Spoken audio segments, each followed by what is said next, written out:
at bagong taon. At ngayon nga ay balik eskwela na naman tayo.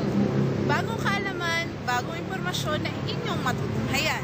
Ako si Krisha Navarroza. At ako naman si Lucy Limbawa. At ito ang Kapulso. Ngayong tapos na ang holiday season, pinoproblema nating mga estudyante kung paano nga ba mababawasan ang excess fats na naipon natin noong nakaraang Pasko at Bagong Taon. Ngunit alam niyo ba na pwede pa rin tayong pumayat ng kahit hindi tayo nag-dieta? Paano? Tunghayan niyo sa segment na ito. Lechon, crispy pata, spaghetti, cake. Ilan lamang yan sa mga masasarap na pagkain na ihanda noong Pasko at Bagong Taon. Ngayon tapos na ang mga selebrasyon, marami sa atin ngayon ang humaharap sa napakalaking problema. Lalo na tayong mga estudyante na sobrang body conscious. Ito ay kung paano mawawala ang mga extra fats na nakuha natin noong nakaraang holidays. Alam kong kahit kailan ay hindi naging madali ang pagdadiet. Lagi nating sinasabi na, bukas, sisimulan ko na ang pagdieta. Bukas, hindi na ako kakain ng madami. Pero sadyang hindi natin mapigilan ang mga tukso sa kapaligiran.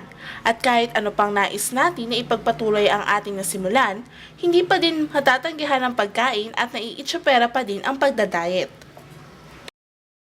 Worry no more! Hatid sa inyo ng Kapulso ang ilang mga paraan kung paano mababawasan ang ating timbang nang hindi na mahihirapan pang magdieta. Kumain ng breakfast araw-araw. Ika nga nila, breakfast is the most important meal of the day. Hindi lang ito importante dahil ito ang nagbibigay sa atin ng energy sa buong magdamag. Ayon sa isang pag-aaral, ang mga taong kumakain ng agahan ay may mas mababang BMI kaysa sa mga breakfast skipper. Ito pa ang isang tip. Sundin lang inverted pyramid. Tuwing breakfast, eat like a king. Kapag lunch, eat like a princess. At kapag dinner naman, eat like a beggar. Magkaroon ng disiplina. Maglaan ng oras na kung saan kailangan ihinto na ang pagkain. Ayos lang na kumain ng dessert pagkatapos ng hapunan, ngunit pagkatapos nito ay stop na. Magsipilyo na agad at mas maigi kung matutulog ng maaga para hindi nagutumin pa at hindi na kumain ng midnight snack. Uminom ng mga nutritious drinks. Mas maganda kung lagi tayong umiinom ng tubig o kaya low vegetable juice kung nakakaramdam ka ng gutom in between meals.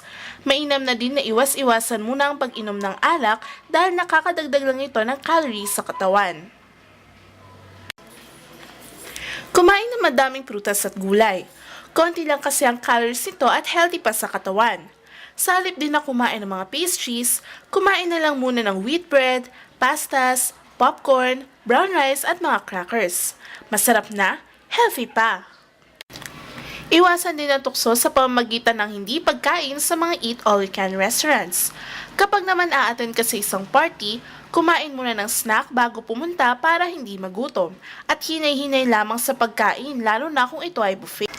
Next, trim your portions.